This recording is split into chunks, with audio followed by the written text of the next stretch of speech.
যুদ্ধের সর্বোচ্চ প্রস্তুতি রাখতে হবে সবসময়, না রাখা আত্মঘাতী। সতর্ক করলেন প্রধান উপদেষ্টা। সার্বভৌমত্ব রক্ষায় বিমান বাহিনীকে যুগোপযোগী করছে সরকার। আমিও যুদ্ধবিরোধী মানুষ। ভারত পাকিস্তান যুদ্ধ হই হই অবস্থার মধ্যে রয়ে গেছে। এই পরিস্থিতির মধ্যে প্রস্তুতি না নেওয়াটা আত্মঘাতী।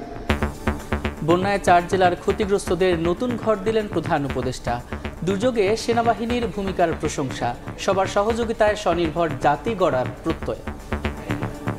টাকাটার সঠিক ব্যবহার হয়েছে এবং ঘরটাও সঠিকভাবে নির্মাণ হয়েছে। যে টাকা দিয়েছিলাম তার অর্ধেক টাকাতে কাজটা করেছে। এই সহমর্মিতা দেশের সকল মানুষের মধ্যে এবং সকল প্রজন্মের মধ্যে ছড়িয়ে পড়লেই আমরা একটা সাহসী এবং স্বনির্ভর জাতি হিসেবে গড়ে উঠতে পারব।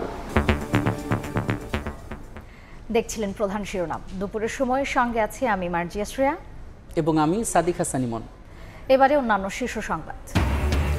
জুলাই হত্যা নিয়ে শেখ হাসিনার বক্তব্যের অডিওর ফরেনসিক প্রমাণ পেল তদন্ত সংস্থা। ট্রাইব্যুনালে বিচারে বাধা এবং হুমকির অভিযোগ। শামীম ওসমান সহ 8 জনের বিরুদ্ধে পরোয়ানা।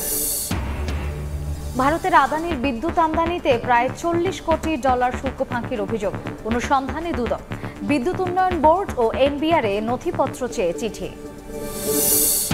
এবার বাজেট হবে বাস্তবায়নযোগ্য, জানালেন অর্থ উপদেষ্টা। কমবে কর ছাড়ের সুবিধা। ব্যক্তির করমুক্ত আয়সীমা 4.5 লাখ টাকা করার প্রস্তাব এফবিসিসিআই এর। সবচেয়ে বেশি চাঁদাবাজি হয় সকাল টাইমে। প্রতিনিয়ত এই চাঁদার জন্য আমরা অতিষ্ঠ। প্রশাসন যদি একটু উদ্যোগ নেয় তাহলে কিন্তু এই চাঁদাবাজ ধরা কোনো ব্যাপারই না।